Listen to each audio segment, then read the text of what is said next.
Growing up, arts and craft has always been my playground, especially fashion, since I am really a Barbie girl. So because of that, like the idea of creating clothes for Barbie really sparked my interest in pursuing this path.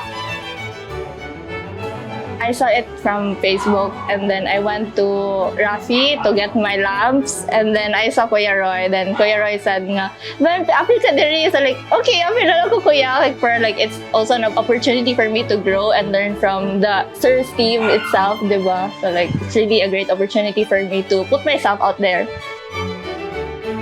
For the first meeting, it was really insightful, especially kilid ako niya, so it's kind of nerve-wracking. Kaya like, kilid ko niya, so like, cool ba kayo siya? So like, and at the same time, it's really insightful because I was able to converse with him one-on-one, and he was able to critique my work, that it was gorgeous, and ano siya. So like, thank you, sir! So ano siya.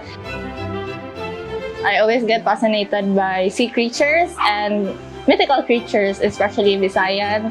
So, more siya the idea of the Bakunawa, and then a fusion of my kanang love for the Colon sa katong betta fishes. So, more siya fusion of the past and the present that define who I am today. And I wanted my piece to evoke emotions and to spark interest from the audiences that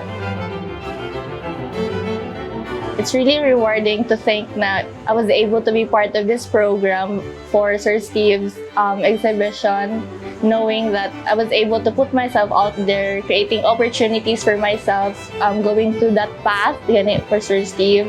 And then it made me realize that it's really an eye-opening experience, and I'm very grateful I am part of this program.